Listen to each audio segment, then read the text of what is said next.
Joseph Schumpeter, a long time ago, wrote a book, 1942, won a Nobel Peace Prize, but his part of his argument was that America would eventually fail not because of external threat, but because of internal comfort, that we would effectively forget what made us prosperous in the first place. Let's go.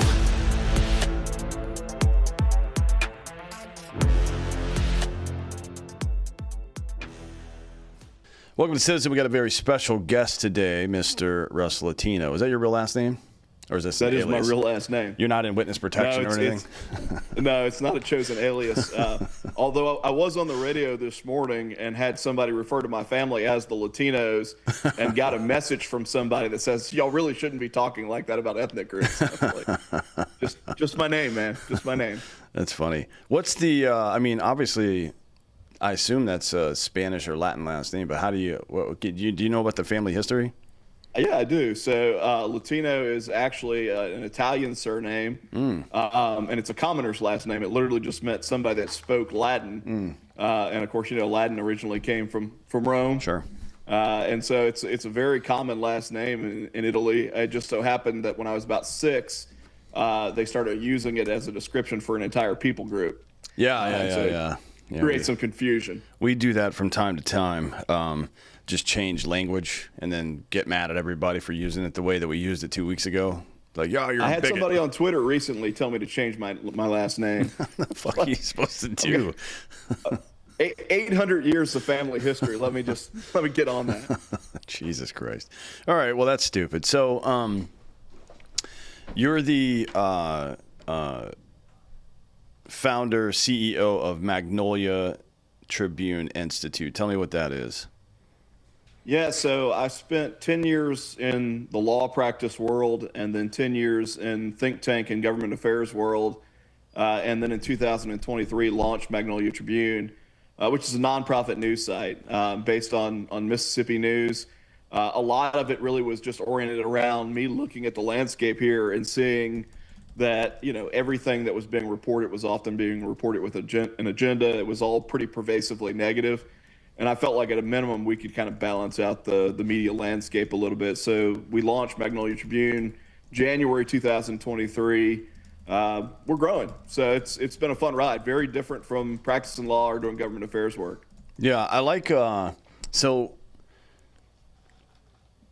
I say this a lot to people because we're in this time period, speaking of, language changing, we're in a time period where the words we use to describe our political affiliations are in limbo to some degree, right? I mean, conservatives that call themselves such are very rarely conservative anymore. People that call themselves liberal are actually progressives and not classically liberal in any meaningful way.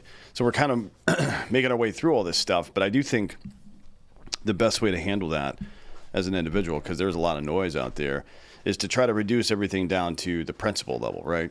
So for me, if you're preaching about decentralization and local efforts, that's conservative, and if you're not, then you're not conservative, frankly, right? I mean, that's just kind of how it goes. So it's always been my gripe with libertarians because they want to win at the federal level. And to me, that is meaningless, right? Like, one, it's never going to happen, and two, what would be the impact of that? Taking over city councils and state legislatures would have a far greater impact for which I like the libertarian domestic side in a lot of ways because I think it does harken back to like a more decentralized version of conservatism. But the idea that you're going to take this small government idea and apply it to the federal government doesn't make a whole lot of sense to me. Yeah, no, I'm with you on that. I mean, I think the way that I've always thought of myself is sort of as a classical liberal. Now, I've said that on other radio programs before and had people in Mississippi say, see, he admitted he was a liberal. To me, classical liberalism and conservatism really aren't that far apart from each other. If you think of it in terms of, what the founders were trying to create, very much so as a society of individuals where there was self-responsibility, where government was limited in power, where you had voluntary exchange of ideas and commerce, and all of those ideas are at, I think, both the heart of classical liberalism and conservatism. I also 100% agree with you, though, man. Like, language has been bastardized to the point that it's almost impossible to have a conversation because everybody has their own feelings about what those words mean now.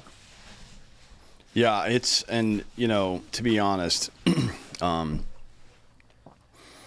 allowing your feelings to interfere with your reason is something that children do, right? And it's just not that's not how, and maybe women, I guess, not to be too sexist, but that's not something that a man is permitted to do, frankly, right? I mean, your job is to be stoic and lead. I don't give a shit what your proclivities are. I'm growing more and more tired of whining from men. Like, life's not fair, so I'm not going to participate in this or that. Like, what are you talking about? Like, it's your job to lead. Like, why are we negotiating with people to behave a certain way instead of just leading? You know what I mean? Like, this you wouldn't do this with your children. If you do this with your children, you're going to fail miserably. Yeah, so it's interesting you say that. I mean, Ben Shapiro obviously was kind of famous for the facts don't care about your feelings. I think the retort to that is oftentimes feelings don't care about facts. In an ideal world, we would be much more logic-based, much more fact-based in the way that we approach problems. Because candidly, that's how you develop solutions, right? And but I think we've gotten away from that. I said this the other day on Twitter. It's like, if I could teach one thing in public education, I would teach logic. Because I feel like I just did it myself. I said the word feel. Every conversation that we have, it's at this point reduced down to base emotions. And you can't have a logical conversation where people agree on terms of debate and then ultimately work it out so that we arrive at a mutual solution. Yeah, this is something that I've been harping on a lot lately and trying to give good examples of. So going back to what I said about first principles, one of the classic debates that has persisted for 40 or so years in this country is over healthcare, right?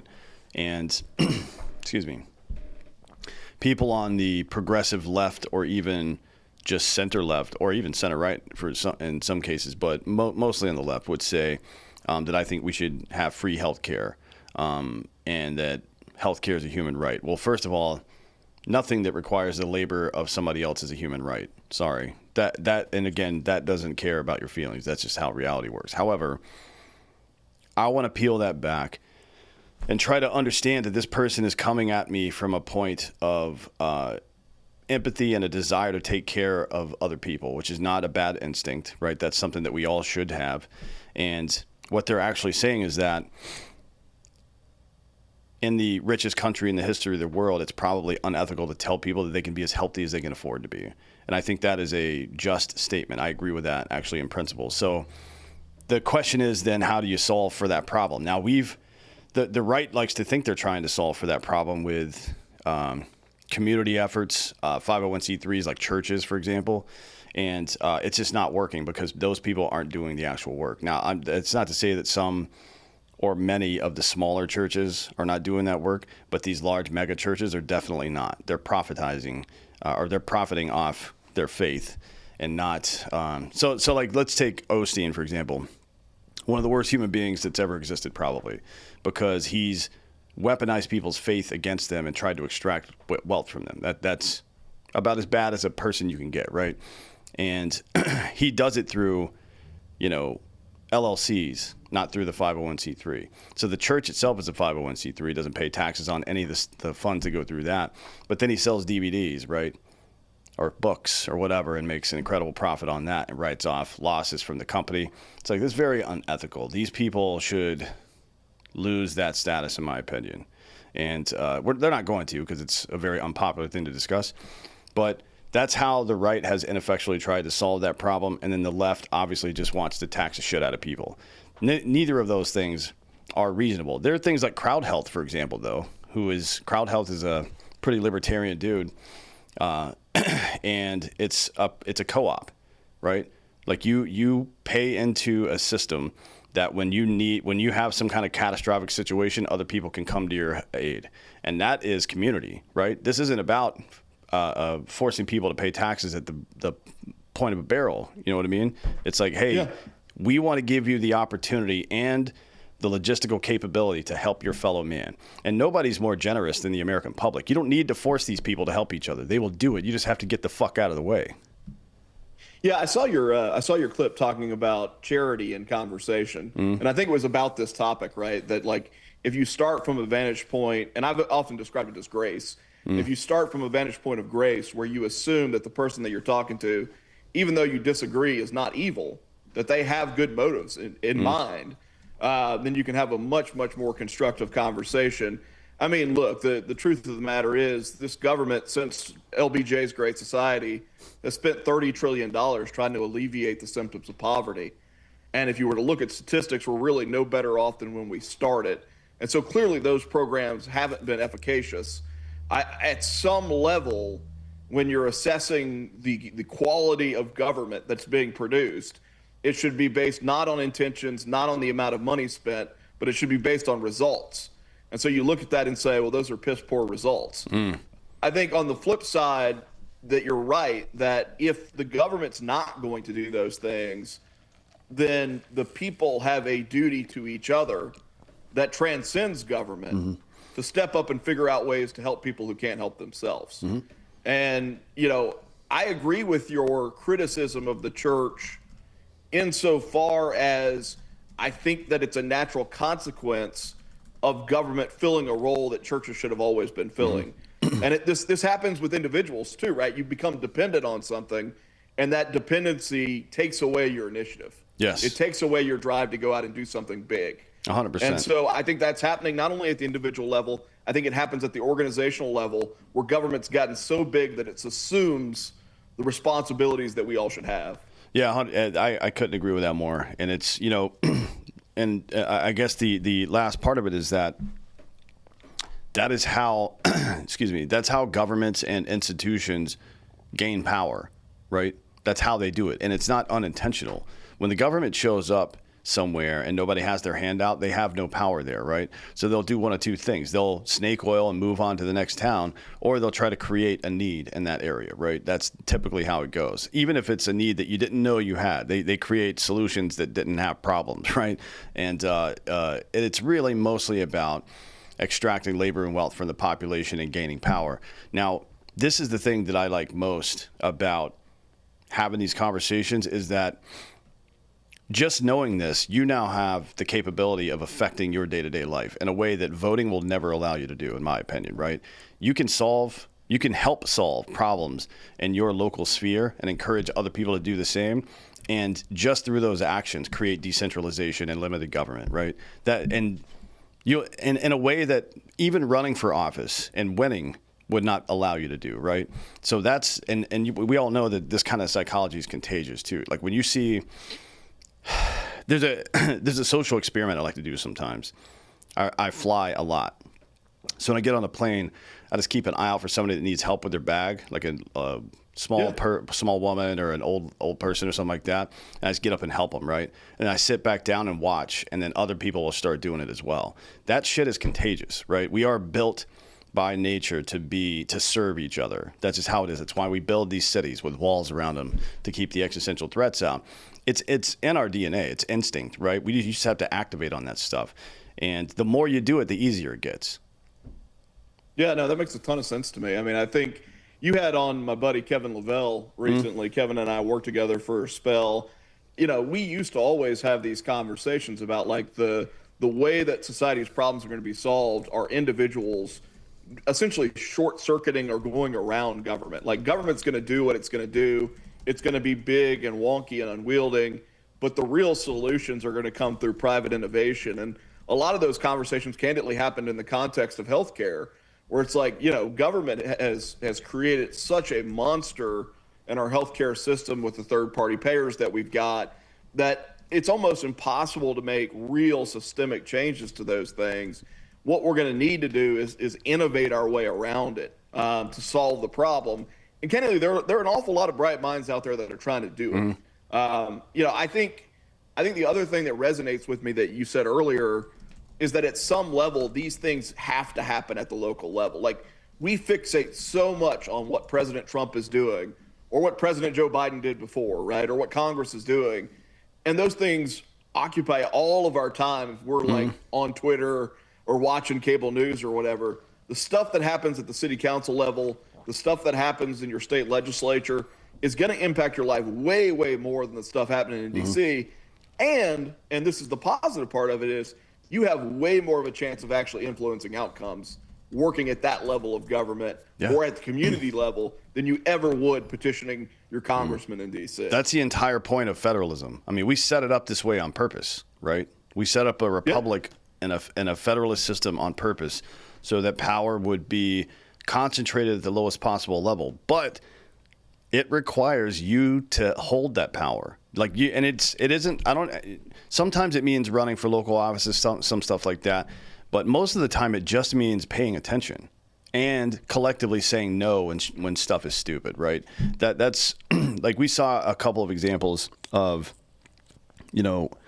things that went well and things that did not go well. Big swaths of the country during the lockdown period just accepted their fate. And by the time, and I think a lot of people learned a very valuable lesson during that time period. And about a year and a half later in 23, when the Biden administration tried to stand up this governance disinformation board under Homeland Security, everybody from left to right were like, nope, no. We're not doing thought police in this fucking country, my friend. And those are the two outcomes. The one outcome where you capitulate and the outcome where you don't have to go to fucking war. There's not going to be any civil war in this country. All you have to do is say no with one voice. Just say, everybody come to the same place and say, you know what, we're not doing that. And I think, a lot of people ask me about how we fix all the things that are broken. We're certainly not going to vote our way out of something like this. And when people hear that, they think that the implication is that there has to be some kind of physical resistance. But I don't think that's true. I think that recapturing city councils and state legislatures and beginning the process of nullification is very effective, right? So nullification is where the local or state jurisdiction tells the higher level, no, we're not doing that, right? And when it's from state to federal, it's actually quite easy to do this. Now, there are bumps along the way, but the ease is in the 10th Amendment. If it doesn't happen if it doesn't show up in that Constitution, you don't have the right to tell me what to do. I don't give a fuck what you're saying, right? So all of this other stuff that's been added over the years, like, for example, the two major examples of effective nullification over the past couple of decades was weed and gay marriage, right? Massachusetts and California both said to the federal government, well, the Constitution doesn't say shit about this, so we're not going to follow your rules. That's just how it is. And the government did what? Nothing. They had nothing to do, right? So you don't have to... Certainly you should buy as many guns as you want to buy. I've got 2 on me right now, one on the desk. I love guns. They're awesome. But you don't have to arm yourself and get into a bunker to solve these problems. We're not going to war with our government. All you have to do is say no. Their power is like Tinkerbell. You have to believe in it for it to exist. And if you just tell them no, they'll fuck off. It's like our currency, right? Yep. No, I mean, look, I'm with you in the sense that I think an engaged citizenry has an awful lot of power, right? I'm also with you in the sense that, like, when people start to talk about this being the worst era ever, or, we're past the point of no return, I bristle at that a little bit. I got a text message a few weeks ago from somebody in D.C. that I've known for a long time, and she was saying this is the most divided the country's ever been. And I'm like, really? I mean, we fought a civil war. That seems like we were fairly divided, right? We went through a Great Depression. We've gone through recessions. We've had the civil rights era and the ugliness of Jim Crow and all of those things combined. And the great beauty of our country at some level, and this is why I'm still optimistic even though I see challenges, the great beauty of our country is we're awfully resilient, right? But that resilience requires a certain buy-in. It requires people, one, recognizing those challenges, and two, recognizing that they have the ability to do something about it. And so I agree with you wholeheartedly that engagement is kind of where it starts. And candidly, that was part of the reason that we launched Magnolia Tribune. It's like, hey, we see partial information getting to people. in Mississippi. And look, Mississippi's a super conservative state. We're deep red. You know, we've got a super majority Republican legislature. All our statewide elected officials have the R's next to their name. And so putatively, we're a super conservative state. I would actually argue that we're pretty populist and in a lot of ways feel like TVA Democrats economically still. But to the outsider, deep red. I think for a lot of people, that means they can check out. Or from a media standpoint, the entire role of the media has been to try and throw shade at Republican ideas, conservative ideas. And I think from my vantage point, it wasn't like, hey, I want to bolster Republicans, because I think Republicans do some screwy stuff sometimes. I think my vantage point was like, I want to tell the other side of the story so that people are informed enough that they can read side by side what I say about something and what my competitors say about something, and then hopefully make an informed decision about what they believe and what they're going to do with it. Yep. Yeah, that R&D doesn't necessarily mean anything. Certainly it's one piece of data, but deep red doesn't mean you can check out, and Texas is a great example of it, right? So people in Texas, by and large, 65% or so, just check the R during state elections. They just check the R, right? So center-left people started running as Republicans and outspending their primary challengers with DNC money. And now we have a legislature that's like, oh, why are all these Republicans banning this or voting against this or raising taxes or not lowering property taxes? Well, there's why, motherfucker, because you didn't pay attention. That's why. And that is the, that is, when we talk about resistance, that's what it really is. Standing in the street with a fucking sign, a cardboard sign, is nothing. That is the most meaningless act, in my opinion, you could ever do. Saying no and paying attention to stuff, that's what really matters. And to your other point, not only are we resilient, but I think we almost always head in the right direction, right? So certainly there are curves in the road from time to time with, illegal immigration and child mutilation. Those two specifically have been a big problem for us. That is completely immoral in every meaningful way. But for the most part, people are motivated by trying to get better in this country, right? And, to your point about the attention paid to that, G.K. Chesterton said that men didn't love Rome because she was great. Rome was great because men had loved her, right? And part of, like, if you love your family, you love your wife, you love your car, it doesn't matter what it is, you pay attention to it and you do the things necessary to maintain that. So this is what we ask of you. If you're going to call yourself an American patriot, this is what is required of you. If you're going to call yourself an American citizen, this is what is required of you. Otherwise, you don't get to say that stuff. Yeah, I mean, look, I will say that one of the big challenges, and one that shouldn't be underplayed or undersold, is that the ideas that made this country great are under attack, right? So those sort of foundational principles that we talked about, whether you're talking about property rights or free speech or individual rights or, voluntary commerce, all those things are under attack. In a way that feels more pervasive than when I was a younger guy. And, I saw a poll recently. It was a Gallup poll, so it's not like it was some disreputable right-wing thing, that reported on the level of pride in being an American by political affiliation, Republican, Democrat, and Independent. And, the number of people who said that they were proud to be an American on the Republican line stayed pretty consistent. There was a little bit of a dip during Barack Obama's presidency. There was a little bit of a dip during Joe Biden's presidency. The number of self-described Democrats who said they're proud to be American is 36%. So you see Republicans somewhere north of 90%. You see Democrats at 36%. I posted about this the other day, and a friend of mine who's a Democrat said, well, this is unfair. It's not like we hate America. But the question was literally, are you proud to be an American? Yeah. It wasn't, are you proud of Donald Trump? It wasn't, are you proud of Congress? It was, are you proud of this set of ideals that make us unique and exceptional? And I think at the point that we lose that, we're in trouble. I mean, look, I didn't agree with a lot of the stuff that President Barack Obama did. I didn't agree with a lot of the stuff that President Bill Clinton or Joe Biden did. But I was still very proud to be an American when they were in those roles. not because of them, but because of what this country stands for.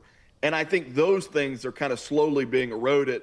And there needs to be a pushback. There needs to be people saying, actually, we're pretty great as a country. We're the largest economy in the world. We've kept the world largely at peace for 70 years, right? We are the place that invents things, the place that innovates. And across the board, we're the place that gives people an opportunity, irrespective of their backgrounds. I was born in a charity hospital in Louisiana, right? Nobody in my family had gone to college. And this country gave me opportunities because I was hungry enough to go out and achieve something, even if it's not huge, to achieve something. And I think the point that we lose that sense of awe about the opportunity this country represents is a point that is going to be difficult moving forward. And that's why I do think there's got to be some level of resistance to the set of ideas that says the West is evil, nothing that the West has ever done is right. Yeah, what a nonsense idea, by the way, right? I mean, the only successful countries are either Western or have adopted Western principles. When you talk about the combination of economic success and social liberty, it doesn't exist outside of that. I don't know. This is not a very difficult thing to say, right? So you can certainly Adlerian psychology would call this positive reframing, right? So it's like, yeah, there's some bad things that have happened, but in totality, obviously things have been great. You know what I mean? Human slavery was the standard, not an exception, until the middle part of the 19th century, where England and then the United States banned it, right? Over the course of, 35 years, I think, during that time period. So over the course of one generation, the two biggest empires in the history of the world said, you know what, we're going to get rid of this evil bullshit. Now, certainly some things persisted, but the point is that Westernism is designed or designed intentionally to be self-correcting over time, right? Which presents its own problems. Obviously, you can infiltrate that process and corrupt it, which is something that we need to pay attention to, which is what you're talking about. These ideas that have been pumped into people's heads that, that Westernism is bad. I mean, I'll tell you, we never got great because we were flawless. We were great because we were loved by farmers who fought against the greatest empire the world had ever seen, by immigrants who crossed oceans to come here because they knew it was opportunity, by black men who fucking fought for their own freedom for a country that didn't necessarily give it to them, right? And by Japanese men who did the same in World War II. 35,000 Japanese dudes volunteered for World War II from internment camps, right? After we had imprisoned them. Generations of Americans who believed that this land was worth the fight, right? And they believed it because America isn't geography or its government. It's a simple idea that individual liberty and personal entrepreneurship are the ultimate inoculation to tyrannical bullshit. We all know that intrinsically, right? And anybody that tries to tell you any differently is full of shit, frankly. Yeah, I mean, look, I think you're right that what those people are fighting for, lots of differences there, right? Backgrounds different, ethnically different, but what they were all fighting for or subscribing to was a set of ideals. And, that set of ideals, yeah, we've not been perfect living up to it, right? Like when we talk about rights coming from our creator, liberty, life, liberty, the pursuit of happiness or property, for an entire people group, they were deprived of that for a large portion of U.S. history. But that was a deviation from principle, right? The principle itself was good. We deviated from the principle, and then we correct it. And so it kind of goes to what you were saying earlier is like, we're not perfect. Clearly, there have been times when we have not lived up to those high ideals. That doesn't make the ideals themselves bad. I mean, the thing that sets us apart as a nation is not common blood or common enemy or even common values when you think about things like religion necessarily. It's common subscription to a set of ideals about the liberty of man and the right of man. And, I heard a University of Minnesota professor or watched a video of her recently basically saying for the human species to survive, we have to dismantle the United States. And I mean, one, it's nonsensical, but two, it just completely ignores the fact that we've not been neutral even. We have been a beacon of hope and freedom the world over for a very, very long time. It's why all of the immigrants that came to this country to contribute came in the first place, because they saw amazing opportunity. That's true today. Yeah, and they're still coming. I agree with you. I think the failures illustrate the righteousness of the principle, right? The fact that we didn't live up to our own standard shows that the standard was, something to aspire to. And now, to your point from before, these ideas are, these ideas are under siege. They have redefined justice into vengeance, where the solution to past oppression has to be current and future oppression. That's a nonsense idea. They've replaced merit with equity, identity with ideology, and patriotism with guilt over how this country started with this 1619 nonsense. And worst of all, they've taught Americans to hate America. And that's the best way. Like, if you want to ruin a country, right, there's no better way than doing that. If you're in a war, there's this old saying that soldiers win battles, but logistics win wars, right? And that is very true. But in information operations, it is morale that is your primary logistical resource, is morale, right? You can win a lot of battles that you probably shouldn't win if you've got dudes that believe they can win. That's how it works. And nobody will believe. You see this in sports teams as well. People have these amazing comebacks that just don't make any sense. It happens all the time. Marxism, which was for part of the 90s kind of confined to the ash heap of the Soviet history for a time, right, has reemerged not as a revolution on the battlefield, but as subversion in classrooms, both at the primary level and at the secondary level. Propaganda in newsrooms. All these news agencies are full of shit and division in our discourse. And I'll tell you, we know the truth. We know it in our bones. The purpose of this statement that of divide and conquer is if somebody's trying to divide you, they are trying to conquer you. You cannot trust that person. Go talk to your neighbor. This is why I give this analogy about the principle of charity and healthcare specifically. That's an issue that's very divisive, but at its core, it's not divisive. It's been made divisive by people who are trying to tell you how somebody else thinks. Why don't you go ask that motherfucker what he thinks and listen to him and actually try to root out the core principle that he's talking about instead of listening to some dickhead on TV tell you, right? Because if you allow for that, then that person's going to control you. You're a subject. Yeah, and I think Joseph Schumpeter, a long time ago, wrote a book, 1942, won a Nobel Peace Prize, but part of his argument was that America would eventually fail not because of external threat, but because of internal comfort, that we would effectively forget what made us prosperous in the first place, what made us successful as a country in the first place. And you see it come at some level from people who say things like, as rich as America is, we should be able to do X. Because at some level, what that's saying is we forgot that the things that made America rich are the things that we're now fighting against, right?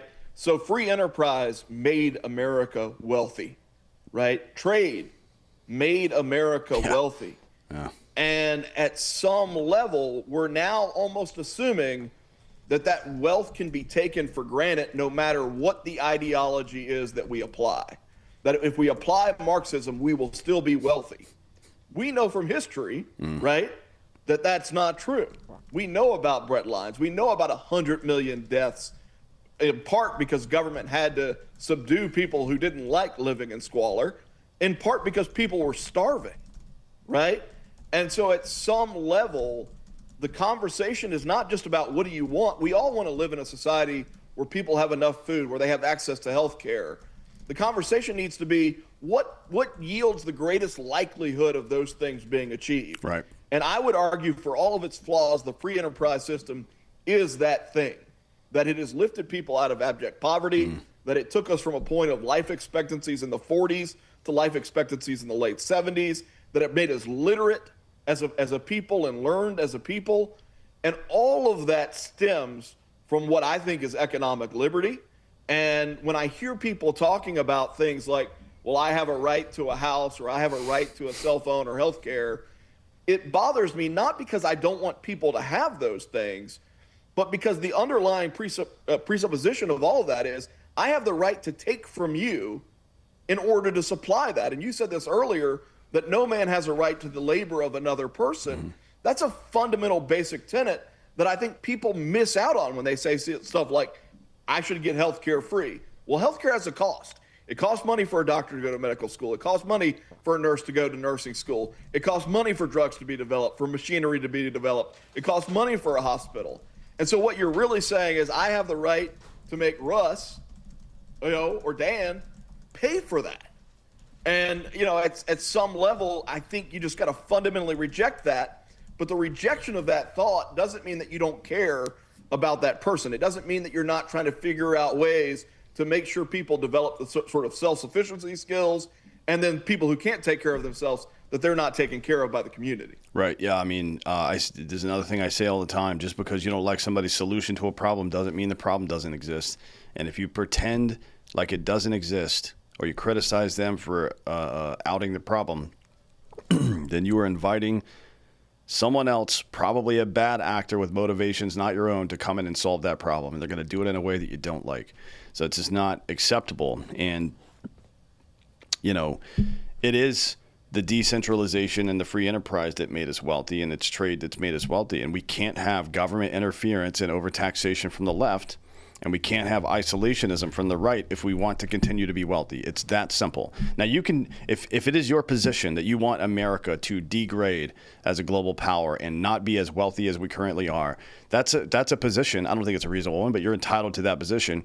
And as such, you would be entitled to things like isolationism or overtaxation or whatever, right? But I don't want to know you if you think that. That's a very weird thing to think, in my opinion. Well, I mean, that's autarky, right? And if you look at historically what happens in those societies, whether you're talking about the Soviet Union, whether you're talking about Nazi Germany, is that people end up really suffering under that system. I mean, the fact of the matter is that there are things that you can do in Austin, Texas that we can't do in Mississippi. And it's to my advantage that I'm allowed to take advantage of those things that you can do, right? That I'm allowed to buy something from you, whether it's a service or a good, because you're uniquely qualified, or there's something about your environment that allows you to produce it. And that sort of idea allowed America to become what it was. And candidly, it allowed America to export that set of ideas to other countries and create global wealth. And so, I think we need to be very cautious about isolationism, protectionism, whatever you want to call it on the right. And then I think on the left, there's almost a kissing cousin ideology where everything is collectivist, right? And both of those things are going to yield a really miserable result long term if they're not held in check by some other force. Yeah. I mean, that's just horseshoe theory, right? I mean, you go far enough around, you end up at the same fucking place, and it's unacceptable, right? This episode of Citizen is brought to you by our title sponsor, Omaha Steaks. Best steaks in the business, the oldest butcher in America, America's original butcher since 1917. A family-owned company with 100 years of expertise in the meat industry. And look, they've got everything. Mouth-watering burgers, chicken, pork, seafood, and even desserts. They got some sides on there, too. You know how I feel about sides, but they have them. Grass-fed, grain-finished beef has more marbling for exceptional flavor and is the choice of steakhouses and professional chefs around the world. There's nothing quite like the unforgettable taste of a summer cookout. And as the summer heats up, the blazing hot sale is the perfect time to stock up and save on exceptional handcrafted flavor and convenience. Make your summer sizzle with Omaha Steaks. Visit omahasteaks.com for 50% off site-wide during their blazing hot sale. And for an extra $45 off, use the promo code CITIZEN at checkout. That's 50% off at omahasteaks.com and an extra $45 off with the promo code CITIZEN at checkout. See site for details. And it's not just for you. It can be given as a gift as well. I've given a couple of gifts over the last couple of weeks of this. It's an easy stocking stuffer during the holidays, but even birthdays and all the things that come up during your life where you want to do something nice for somebody, for your dad, for the man in your life, or to make your wife's life easier by having a constant supply of meat coming to the house so she doesn't have to do all that grocery shopping, whatever. Doesn't matter what it is. Go to omahasteaks.com to get 50% off site-wide during their blazing hot sale. Use the promo code CITIZEN at checkout for an additional $45 off. Minimum purchase may apply. See site for details. And a big thanks to our advertiser, Omaha Steaks. This episode is also brought to you by First Form, firstform.com/Drinking Bros, the best protein in the business. Protein is the building block of life, folks. I say it all the time. You replace every cell in your body over the course of 2 to 10 years, depending on how active you are, how much you eat, and how clean you eat. And if you're replacing it with garbage, you're going to be garbage. So make sure you're eating the best possible protein you can and supplementing with First Form. Don't forget about the micro factors. It's just a little simple pack. Open it up, dump it in your mouth hole, and feel better. They've got the liver detox, which is a great thing for people that like to drink or people who, just want to be healthier. And then they have all these other supplements. They've got great pre-workouts. They've got great protein in all the flavors. And then, of course, for people on the go like us, they have exceptional meat sticks, protein sticks, and a variety of different flavors. And then the level 1 protein bars and a variety of flavors as well. That we talk about this stuff all the time. They're great. So go to firstform.com/Drinking Bros. It's the best company in the world. You've seen us with Andy. You've seen the company. We love these guys. It's a very American company. So go support them and support us. Firstform.com/Drinking Bros. That's OneStPHORM.com/Drinking Bros. And, you mentioned earlier that if you could teach one thing, we don't even teach civics in high school anymore. For most states, They don't teach civics in high school anymore. And it's hard to imagine that that's not intentional, to be honest. Like, I know some stuff is just, like Hanlon's razor, you don't want to imply malice when incompetence will suffice, but that one seems kind of intentional, right? I mean, throughout all of human history, you mentioned the word Latino itself, right, and what it actually means at its core. The vast majority of people didn't speak or couldn't read, right? They spoke a language and they couldn't read. And the church, as it were, from, let's say, the 2nd or 3rd century through the King James era, decided to keep that book in Latin because most people couldn't read it. So if you wanted to access God, you had to come to the church. And the King James Bible finally puts it in English where a lot of people can read it. And the printing press comes out, so it gets mass produced. And the church's power goes not in the right direction, right? At least from their perspective. Anybody that's trying to hide information from you just can't be trusted, in my opinion. So the people that... So I've got... Yeah, go ahead. I've got a top 3 list, and I tweeted about this the other day. Civics was one of them, logic was one of them, and economics was the third. That if I were to force courses to be taught in our school system, those are the 3 courses that I would force to be taught at this point. Because I'm with you. I mean, fundamentally, people don't understand the way government is supposed to work. And this is true on the right. You hear a lot of times people on the right will say things like, why isn't Congress just doing whatever President Trump wants? And I would argue that even though they're the same party controlling those 2 branches of government, that it's actually not the job of Congress just to do whatever the president wants. Mm-hmm. They were elected to represent a certain set of people within their states, and at some level, constitutionally, they are given the power over policy, right? The executive is given power over the administration of the policy that is passed by Congress. It seems like we're kind of gravitating towards a system where we ignore the role of Congress. And I think the left does it. I think the right's doing it now. And I could make the same argument with the courts. And so there's a real imbalance when I look at sort of the constitutional ideal. We're far from that constitutional ideal. And I think part of it is that people don't really understand the role that each branch of government is supposed to play. And they certainly don't understand this concept of limited government.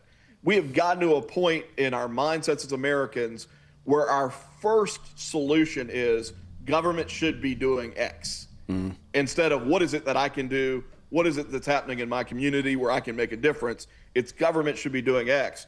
And I think that's really, really dangerous. Yeah, I mean, just a logic philosophy class once a year, one per 2 semesters, basically throughout primary education, maybe starting in junior high, where you learned about Aristotle and reason, or the Socratic method, or Like Hans Reichenbach or somebody like that, or Arthur Pryor. There are all these like great logical philosophers throughout time that kind of, and I think it's really effective. It has been for me to research their logic over the course of time, right? Because they're applying the same set of rules to new circumstance, and you can see the fundamentals at that point, right? You can see how, I think it's like raising a child almost, where you give them space and information to, and Bertrand Russell's another favorite of mine, by the way, give them space and time to manage their emotions, right? Get used to feeling them, but then having a logical response afterwards. That is something that we just have completely lost. And we're not any better for it, certainly. And, it does breed that kind of helplessness where it's like you're a child and you want mom and dad to solve all the problems for you. Otherwise, you can't do anything on your own. And that's, we are an infantilized society at this point. Well, and I mean, you see it, a very real world example of this is you had the LA riots in response to ICE enforcement of the nation's immigration laws in Los Angeles. And an awful lot of people in response to conservative voices that would say, hey, these riots are unacceptable, would say things like, well, you didn't pipe up when January 6th was happening. Now, without getting into the merits of whether or not those two things are comparable, I would just look at it and say, all right, at worst, what you've done is expose hypocrisy. But hypocrisy is not an argument against something, right? It may be an argument against a person, but it's not an argument against the thing. You either think the riots in LA were justified or you don't, irrespective of whether or not I've been consistent. And so those sorts of things in my mind, when I see them pop up in debate, I'm like, man, we would really benefit from what, some people call propositional calculus. It's just logic, basic rules of logic in the way that people think about these things. The other thing is, our understanding of economics is as bad as I've ever seen right now, right? People quite literally think money grows on trees, and some of that is probably a result of the way the government prints money. But they don't understand very basic concepts like cost-benefit analysis, opportunity cost, all of those things. Or the time value of money, man. Like the way that people try to save money. This is the most easy financial lesson you will ever learn. At a minimum, your dollar right now will be worth 97 cents next year. That is at a minimum. Now, over the Biden administration, it was quite a bit worse. So if you're making capital investments in non-appreciable assets, like currency, for example, you're making a mistake. Unless you're in a high interest yield account of 4.5% or higher, good luck finding that, right? 4.5% sometimes you can find, but unless you're at a 4.5 or higher percent, if you're in a savings account or something like that, you're losing money. Every single year you lose money on that. And the average person, you say that to them, and it's like you're trying to split the atoms. Like, no, that's basic math. Sure. Yeah, no, absolutely. I mean, at some level, even really simple stuff like supply and demand is lost on people, right? It's like there is this almost childish view that you can have an endless supply of something or endless demand for it, and it doesn't affect prices. And, you see that in some conversations around like what the fellow up in New York is proposing with more rent control in New York. Yeah. It's like you do realize that keeping certain prices low artificially means that other prices are going to get very high. They have to, yeah. And it also makes it in a situation where, you're effectively distorting demand for living. And so, yeah, I mean, I think very basic concepts have been lost on folks. I think that stuff needs to be taught. Where I would say maybe we differ a little bit is I don't necessarily think that politicians who have been implementing handouts and try to control the economy are necessarily doing it with like long-term insidious thoughts. I think for them, it's just like, how do I get elected again? Right? And it's like ice cream on Fridays. When you were a kid and somebody was running for student council, right? They'd get up and promise ice cream on Fridays. It didn't matter that somebody was going to have to pay for it. It was impractical. The rest of the kids thought that was pretty cool. Yeah. And at some level, we fall victim to that now. It's like, hey, I know housing's really expensive. This guy says he's going to freeze the price of it, so maybe I should vote for him. Yeah. And never mind the fact that nobody will be able to find a place to live for the next 30 years. Yeah, yeah. Anybody, well, Alexander Tytler is a Scottish judge and philosopher from the 18th century, used to say that democracy cannot persist indefinitely because once people realize they can just vote themselves money from the treasury, it's all over, right? Which is why we don't have a direct democracy, and the only one that's ever existed was in Athens for 2 years in the very beginning of Greek society, and they were like, nope, this is stupid, we got to get this. If it got tried 2,500 years ago and they were like, this is fucking stupid, probably not a good idea now. If somebody ever mentions anything resembling price controls, ask them who Diocletian is, and if they don't know, you never need to listen to that person again. That's a pretty hard and fast rule. Anyways, we're not just here to talk about civics. We're here to talk about some of the work you do. And man, we get focused on this large level corruption, but corruption at the local level makes it look like child's play most of the time. We saw it a little bit with that South Carolina dude who like killed all these. I can't remember the dude's name, but you know what I'm talking about. It was a Netflix documentary, A Big Trial. Yeah. These things pop up all the time, and you've been on this one in your local area, which I don't know if this came at what period during the buildup of Magnolia Tribune it came, but there are certain locales. The Southeast is one of them. Chicago is one of them, where there's so much corruption that it's almost hard to get your arms around it sometimes. Yeah. Now, so Jackson is Mississippi's capital city. It is a city that has been losing population since the 1960s. Still the largest city in Mississippi, but not by much right now. And for some time, it's had a series of struggles. Some of that is a tax base that left. A lot of it is just incompetent government, and some of it is corrupt government. And so, we recently had a scandal, and it came about really in our first year, or started in our first year of operation at Magnolia Tribune, where the district attorney in Hinds County, which is where Jackson is located, and then the mayor and several city council members have been implicated in a bribery scandal that came to light through a FBI sting. And so essentially what happened was at the end of 2023, Hinds County District Attorney Jody Owens was approached by two men who represented themselves as real estate developers. They were really confidential human sources for the FBI. And look, I'll tell you this, the FBI is good at what it does. I mean, these guys had websites set up with portfolios of real estate investments. And, if you looked at it, and we did after the fact, you very well could walk away with the impression that these guys were legitimately here to do real estate development deals.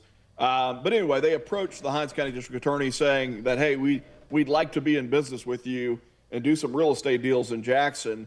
Started flying him around, flew him to Nashville, flew him to Miami along with a couple of other folks, and essentially, figured out that he was willing to play ball in a way that probably violated some laws. In January of 2024, he went to them and said, hey, I've got an opportunity for you guys. And essentially that opportunity was that for a little while, the city of Jackson had been trying to develop a hotel next to the Jackson Convention Center. They had put out what's called an RFQ, just a proposal, right? Proposal request. And so he went to him and said, hey, you guys should really apply for this. And he formed, the DA formed his own company as part of it. And they went in together, put together a proposal, submitted it to the city. And while that is happening, the district attorney is simultaneously lining up votes. And the way that he lined up votes was to buy them and to get these FBI confidential human sources to put up the money to buy them in a set of circumstances that is like, Donnie Brasco style stuff, private jets to Miami, trips out on the FBI yacht, literally bags of cash, hundreds of thousands of dollars. I'm sure cash. Campaign donations too, right? That's always part of it with these guys. Yeah, campaign donations, trip to the strip club in Miami, Tootsie's, where they gave these guys cash to spend. And then last year, after all this stuff had unfolded, the FBI raided the district attorney's office, also went and took the cell phones of the mayor and the president of the city council, and all this stuff started to unfold. So that, these guys are essentially accused of accepting bribes in the form of cash and campaign contributions in exchange for setting up or greasing the skids for this fictitious hotel development. That's quite the scam, to be honest, but not at all surprising. I mean, and by the way, not unique to the United States. If you go in Europe, anywhere, literally any European country. I don't know about England so much, but outside of England, literally every European country, if you're trying to get something done, especially when it involves construction, right? From the permitting office to getting the materials and everything around that, you're probably going to pay some bribes, right? And that's why a lot of people actually, I've read about this recently. People prefer places like Croatia to places like Italy, because in Italy, it's the government you have to deal with. And in Croatia, it's just the mob. And the mob, if you just pay them, they don't fuck with you. You know what I mean? It's kind of a parallel government system there, but this is nothing new. This stuff happens all the time. I mean, I don't know if you're tracking on any of this stuff, but there are these, I know some people are investigating it now. I think the FBI is investigating it too. And it's only a matter of time before they find it out. But they're cartel money leaving particularly Arizona and New Mexico and going out into the country in real estate deals to hide money and stuff like that, with all sorts of local politicians involved, is a big thing going on right now. And in the next couple of years, somebody's going to crack the seal on that case, and it's going to become public. I've seen some of the evidence. It's wild as hell. And this shit happens all the time. It does. And I mean, I think the thing that's not been answered yet is, why did the FBI approach Jody Owens in the first place? We've got some sources that have told us that both Owens and now our ousted mayor, Chokwe Lumumba, both were under FBI surveillance dating back to 2020. So there very likely was some suspicion of illegal activity that predated them approaching the district attorney in 2023.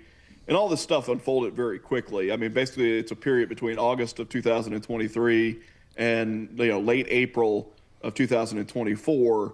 But what we've seen so far is one city council member that's pled guilty. She accepted $10,000 in campaign contributions, another $3,000 in cash, and then a $6,000 spending spree at a local luxury goods store where she bought purses and shoes from designers that I can't remember the name of, but they're fancy, my wife tells me. And then the president of the city council agreed to give his vote for $50,000. But the two biggest fish, and the president of the city council has also pled not guilty, I should say. The FBI has alleged, or the U.S. Attorney's Office has alleged, that he was paid $50,000. The two biggest fish are the district attorney and former Mayor Lumumba. They both have pled not guilty, and that trial will be in July of next year. The situation with Lumumba as mayor was basically that, he went out on the Miami trip with Owens and was handed 5 checks for $10,000 apiece to his campaign, came back to Mississippi, deposited those checks, and then out of his campaign account wrote personal checks to himself. Does that remind you of Jerry Springer? Do you remember Jerry Springer got caught in Cincinnati? He was the mayor of Cincinnati, and he was using personal checks to pay for prostitutes. Yeah, I don't know how he spent the money, but it was well, I'm not saying he did anything with prostitution. I'm just saying that's really fucking stupid, right? Like, if you're going to be a criminal, at least be a good one, for Christ's sake. We don't have time for this shit. Yeah, I think the amazing part of that is, and Owens even says it on one of the surveillance tapes, according to the indictment, is like, this is how candidates use their campaign accounts. He basically tells the FBI informants at one point, they all live out of their campaign accounts. So at some level, it seems stupid that you would take money from a questionable source that is in exchange for a favor. to these guys and then use it. But I think the bigger thing is they just use their campaign accounts that way. Yeah.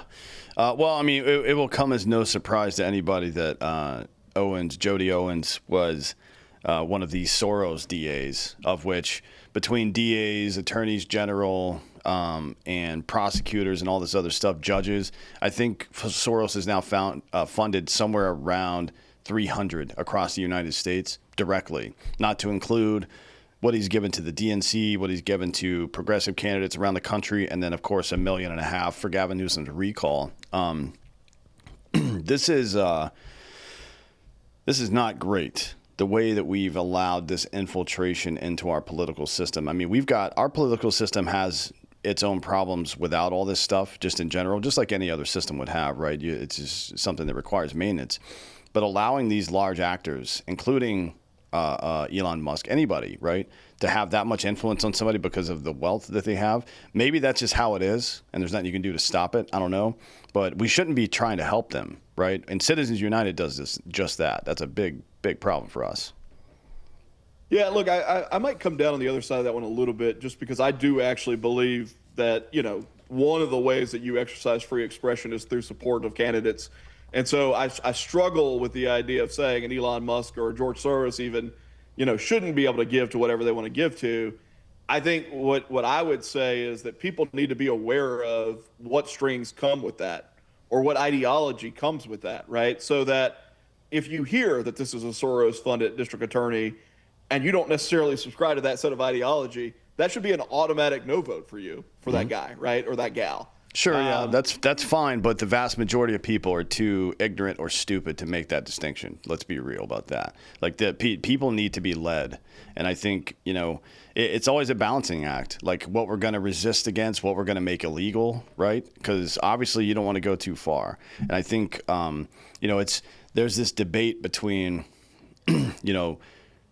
complete free expression versus does that actually work to the outcome we want? And then to what degree can you affect that before it becomes unethical? I don't know that anybody really has the answer to these questions.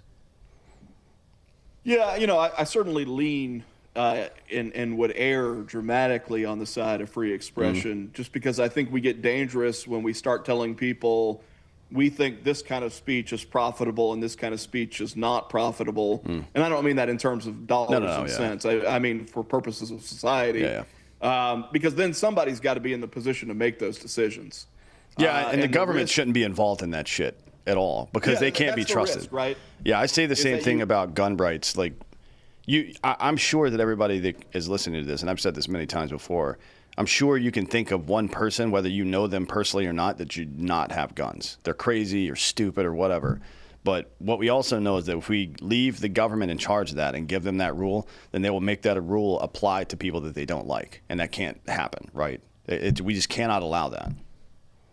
Well, and you brought this up earlier, and I think you're dead on. It's like, at some level, recognizing that we are not, in fact, a democracy. We weren't designed for mob or even majority rule. We were designed with limited powers being divided amongst three branches of government, right? And you see this in conversations about things like free healthcare. I had somebody say to me the other day, because I basically made the point I made earlier, which is, if it has a cost, what you're really saying is that you have the right to force me to do it, and I reject that. And their response was, well, if a majority of people say that you're forced to do it, you should be forced to do it. I think that's completely antithetical to the American experiment, right? The whole point was that there are things that government literally cannot do to you as an individual, right? That you remain sovereign in your own way as an individual, and that no matter if 99% of the public wants to rob you of your land or wants to rob you of your property, they don't have the right to do that. Yeah, democracy is 51% of the population controlling 49%, and obviously that's not something that anybody wants. And there is this predilection certain people have, especially on the lower and upper IQ. The middle people usually don't care about this, but dumb people and very smart people like authoritarianism a lot for some reason. I don't know why that is. We could just explore that on another day. But there's another reason to take a civics lesson.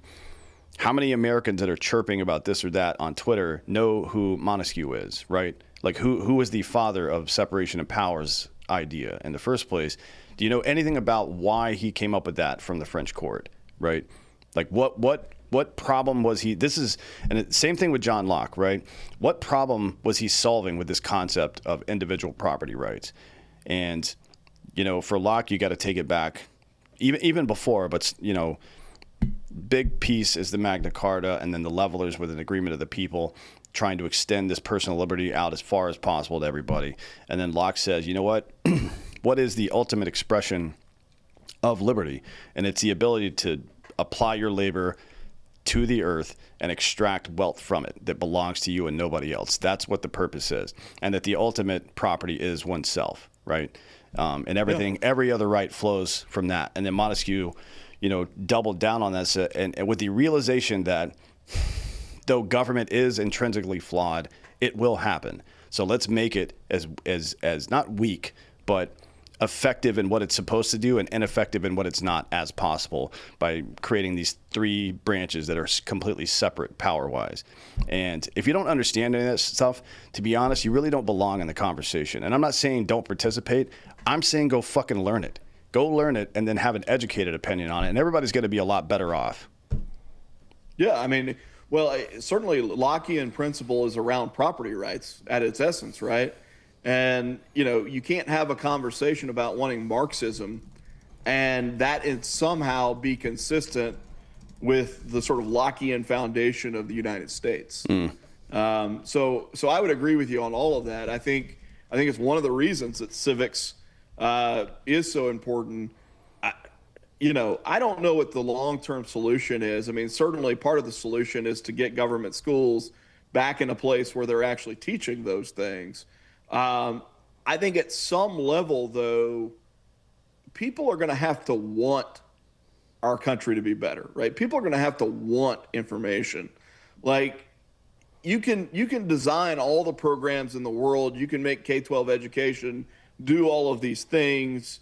At the end of the day, if people don't understand the value of these ideas and why they're so important to their future success, you can't.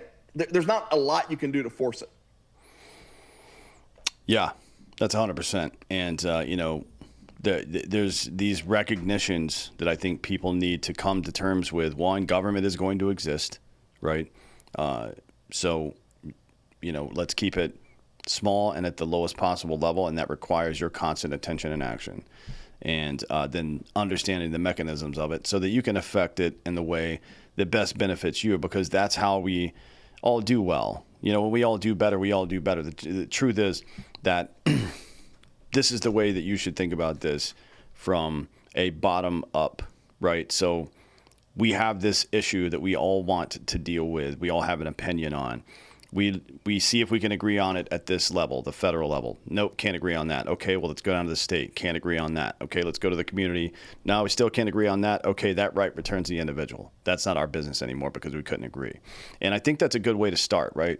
Because it does, you should try to seek out agreement among people, right? That's what we do. Like, hey, we all don't want to get eaten by bears, so we're going to live inside these walls and farm together, right? I mean, that's a pretty reasonable way to go about life.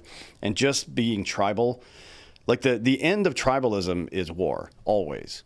That's the end of it. And if you want to go to war all the time, then good for you. But I've been to war, and I'm not looking to go back. Yeah, and I mean, look, I think a lot of the criticism of tribalism right now is warranted. Now, I mean, look, humans will always gravitate towards people who think like them, who have similar experiences to them, because they're shared values, things that you can talk about. There's connection there.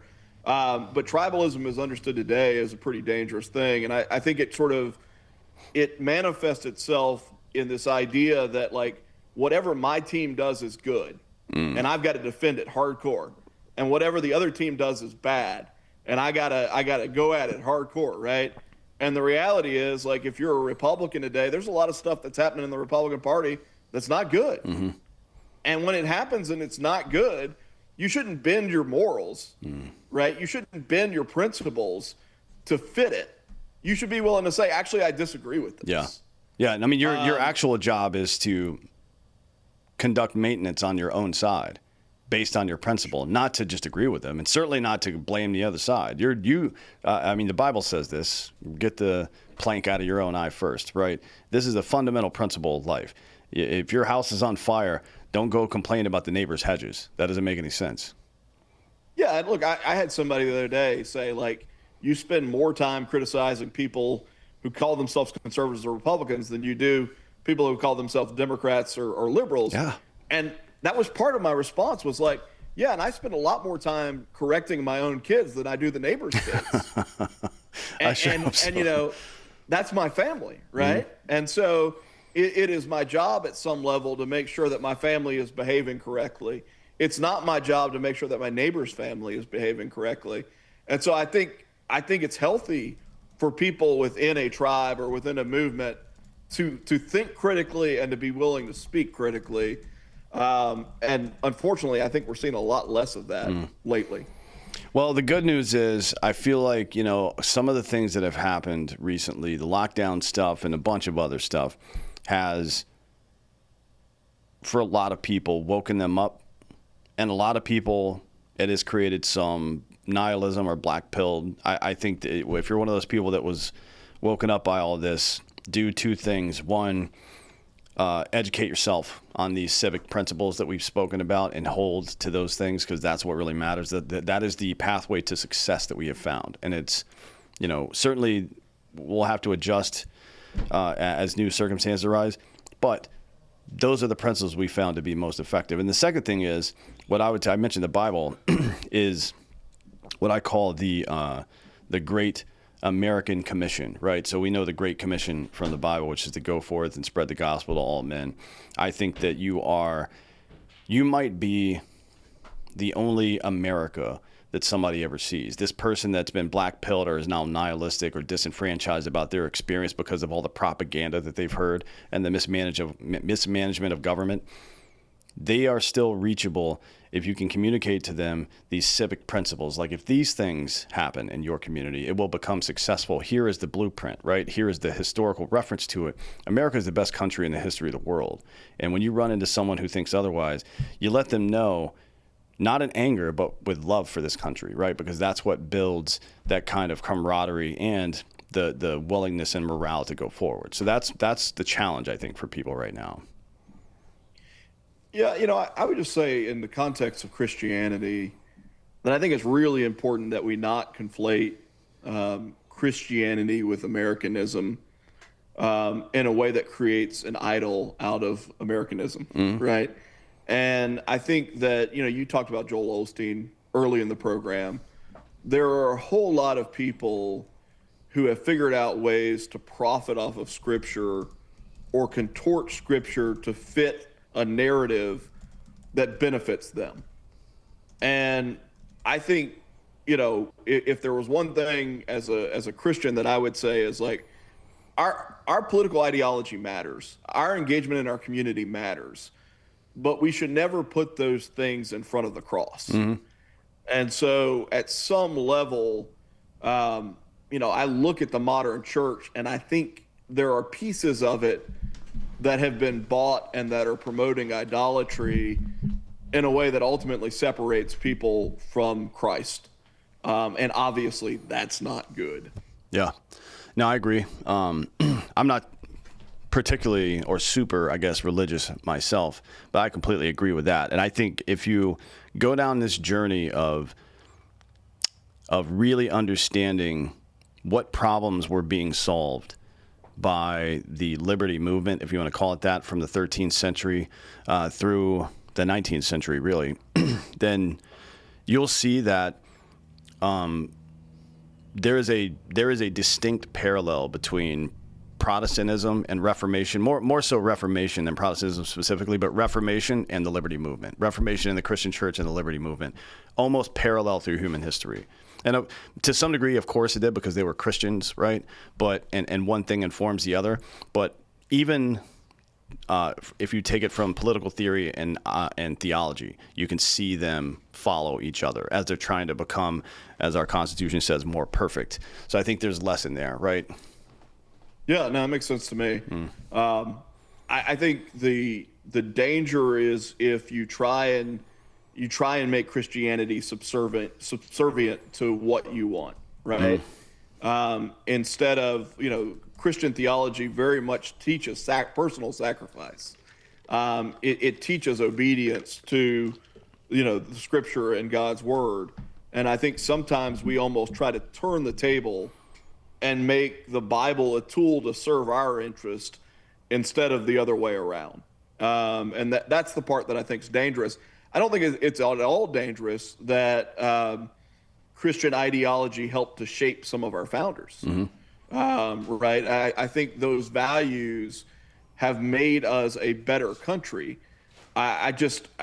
I grimace a little bit when I see people using Christ almost as a political puppet to say this is good and this is bad.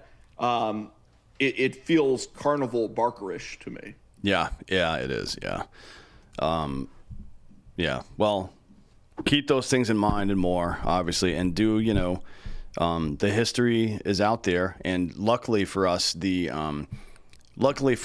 philosophers are very frequently in love with the sound of their own voice or the pen strokes on the page. So there's plenty of work shown to understand why they came to the conclusions they did. And let's try not to do what we typically do, which is unsolved problems we have already solved, right? A smart man learns from his own mistakes. A wise man learns from the mistakes of others. And let's try not to repeat the same mistakes over and over. Thanks for coming today. I appreciate it. Tell everybody where they can find you and how to engage with Magnolia Tribune and all the other stuff you're doing. Yeah, just go to magnoliatribune.com. We post new articles every single day. You certainly can find there the stuff about the bribery scandal. And actually, I would encourage people to go read some of it because it's wild. The statements that were made on surveillance, which we didn't have time to get into today, were just truly like Tony Soprano type stuff, right? You've got a district attorney talking about buying women and drugs and all this stuff, and talking about commingling funds with dope dealers, and there's just some crazy stuff that the FBI says that they've captured on tape that will happen on trial. We've got a lot of that in the articles that we've written, so it's worth a gander. And appreciate the time with you today, man. There was, I was told we were going to talk about the bribery scandal. I didn't know we were going to get this deep into government philosophy and whatnot, but hell of a fun conversation. Yeah, I just let the conversation go where it's going to go most of the time. Cool. I enjoy it. And yeah, this is going to be, I kind of feel like once this trial is over, Netflix is going to be calling somebody to like, hey, let's make this into a series, or HBO, this is The Wire. It's literally The Wire in real life in a lot of ways. Like, holy shit, man, it's crazy. Yeah, definitely go read these articles. They're all on magnoliatribune.com, and check out Russ Latino, who is actually Italian, I guess, right? Thanks for coming today, man. I appreciate your time. Yeah, thanks for having me on. Yes, appreciate it. Thank you all for listening. This has been Citizen.